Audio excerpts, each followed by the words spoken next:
لڑکے کی عمر 15 سال ہو اور لڑکی کی عمر 20 سال ہو تو اس صورت میں نکاح جائز ہے یا نہیں؟ تو یاد رہے کہ اگر نکاح کے دوران لڑکے کی عمر کم ہو یعنی کہ 15 سال ہو اور لڑکی کی عمر زیادہ ہو یعنی کہ 20 سال ہو تو اس صورت میں شرعی لحاظ سے نکاح ہو جائے گا، اس میں کوئی حرج نہیں ہے۔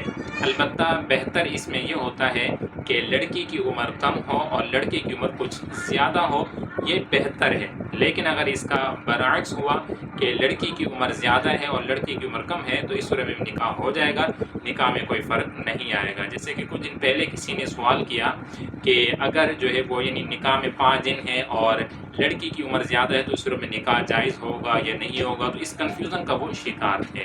تو خلاصہ کلام یہی ہے جو بتا دیا کہ اگر ایسی صورت میں لڑکی کی عمر زیادہ ہے اور لڑکی کی عمر کم ہے تو نکاح ہو جائے گا، اس میں کوئی حرج نہیں ہے۔ البتہ سے بہتر یہ کہ کچھ جو لڑکی کی عمر ہے کچھ کم ہونی چاہیے اور لڑکے کی عمر زیادہ ہو، یہ صرف بہتر ہے۔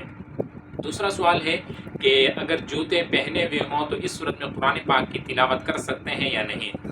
تو یاد رہے کہ بہتر اس صورت میں یہ ہوتا ہے کہ جوتے اتار کر قرآن پاک کی تلاوت کی جائے۔ البتہ اگر کسی شخص نے جوتے پہنے ہوئے ہیں اور جوتے اتارنا ممکن نہیں ہے تو ایسی صورت میں قرآن پاک کی تلاوت کرتا ہے تو یہ بالکل جائز ہے، اس میں کوئی گناہ نہیں ہے۔ جیسے بعض اوقات انسان سواری میں ہوتا ہے، سفر میں ہوتا ہے اور قرآن پاک کی تلاوت کرنا چاہتا ہے اور جوتے اتارنا ممکن نہیں ہوتے، تو اگر قرآن پاک کی تلاوت کرتا ہے تو یہ بالکل جائز ہے، اس میں کوئی گناہ نہیں ہے۔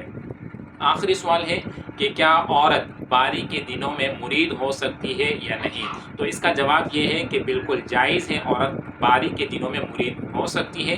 جو عورت کے لیے ممانعت ہے وہ یہ ہے کہ یعنی مخصوص ایام اس کے آتے ہیں تو ان دنوں کے اندر وہ نماز نہیں پڑھ سکتی اور قرآن پاک کی تلاوت نہیں کر سکتی، چاہے زبانی ہو یا دیکھ کر۔ تو یہ چیزیں ایام مخصوص ایام میں اسے منع ہوتی ہیں، البتہ ذکر و اذکار کرنا، تسبیحات پڑھنا اور مرید ہونا یہ بالکل جائز ہے، اس میں کوئی حرج نہیں ہے۔